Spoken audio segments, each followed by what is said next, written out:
इतर समाजाकडे जेवढे पुरावे नसतील त्यापेक्षा हजारो पट पुरावे हा समाज तुम्हाला द्यायला तयार आहे आणि तुम्ही आम्हाला कसं रोखू शकता लक्षात घ्या.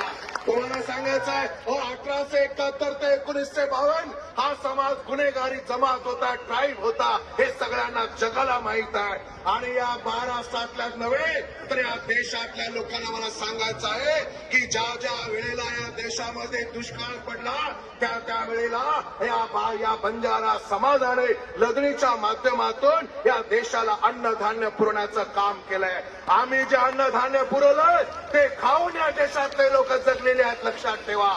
एवढंच नव्हे तर या देशातल्या लोकांना तोंडाला चव जर द्यायचं कोणी केलं असेल तर आम्ही दिला. कारण या घोर बंजारा समाजाने या भारतातील लोकांना मीठ खायला दिलेलं मीठ आणि मिठाबद्दल असं सांगितलं जातं ज्याचं खावं मीठ त्याच्याशी राहावं नीट आणि नीट नाही राहिला तर लक्षात घ्या हे आलतापालत करायला आम्हाला वेळ लागणार नाही माझ्या बंधूंना आणि भगिनींनो.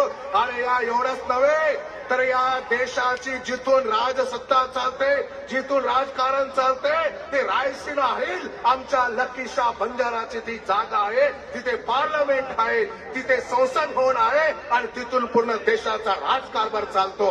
या लोकांना रस्ते आम्ही दिले.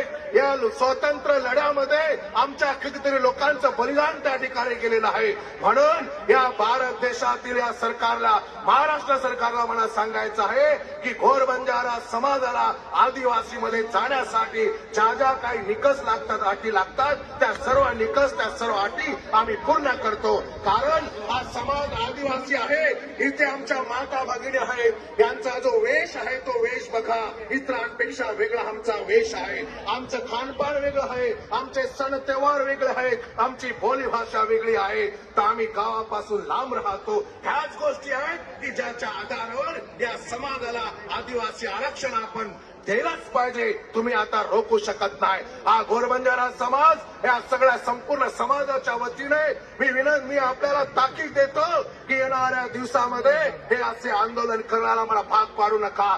जर आम्ही मुंबईला पोहोचलो तर लक्षात ठेवा तिथल्या लोकांना जगणं मुश्किल होऊन जाईल. म्हणून या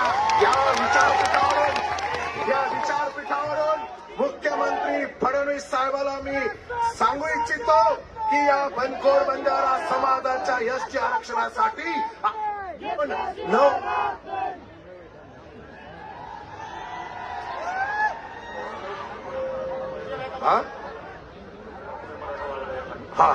हॅलो या घोर बंजारा समाजाच्या एसटी आरक्षणासाठी आमच्या 2 नवयुवक तरुणांचा त्या ठिकाणी बळी गेलाय, ते शहीद झालेले आहेत.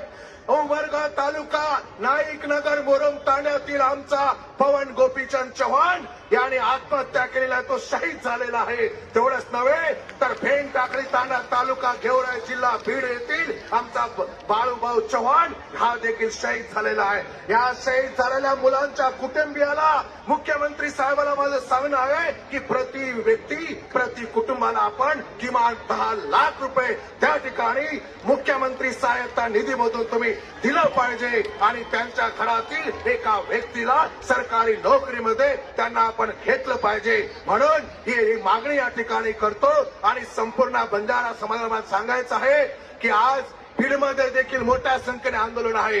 इथून पुढे लातूरचं आंदोलन होणार आहे, उस्मानाबादचं आंदोलन होणार आहे. कुणी एक तारीख घेऊ नका. आपल्याला आंदोलन लांब चालवायचं आहे. शांतता ठेवा, संयम ठेवा, भावनिकतेने चालणार नाही. डोकं ठिकाणावर ठेवून चालायचं आहे. आपण आदिम आहोत, आपण पूर्वीचे आहोत. ज्या वेळेला इथे धर्म नावाची गोष्ट नव्हती त्यावेळेला इसवी सन पूर्व 8,500 वर्षापूर्वी सिंधू संस्कृतीतला हा समाज आहे. हा वेगळेपण जपलेला समाज आहे. म्हणून या संपूर्ण जालनातील सगळ्या जनतेला मी लाख कोटी कोटी धन्यवाद देतो की आपण एवढ्या मोठ्या संख्येमध्ये इथे आलात आणि निश्चितच येणाऱ्या दिवसामध्ये आपण आरक्षण घेतल्याशिवाय थांबणार नाही. म्हणून एकच सांगतो, जो हमारी बात करेगा वही हम पे राज करेगा. आणि म्हणून ज्या लोकांना आपण मतदान करतो त्या आमदारांना मला सांगायचं आहे की ही मागणी फक्त आमची नाहीये. आमच्या मतावर तुम्ही आमदार खासदार होताय. लक्षात घ्या, या मागणीसाठी जर तुम्ही तिकडे सरकारकडे जर तुमचे पाठपुरावा केला नाही तर तुम्हाला देखील खुर्चून खाली उतरण्याशिवाय राहणार नाही. आणि तुम्हाला समाजाला मला सांगायचं आहे की समाज भी मना केर छा चाटुगिरी बंद करो, हाजी हाजी बंद करो। जे लोग आपण मतदान दे रहे था वो लोग काम था कि हमारो ये अधिकार हक के लड़ाई वो तो पार्लियामेंटेर माई वो तो विधानसभा माई मांडेंचा आहे। आत्रास क्योचो आणि मार लांबगोजो को भाषण तांबरोचो। जय गौर, जय सेवालाल, जय नायक काशीनाथ। प्रतिष्ठित व्यक्तीने हात जोडून विनंती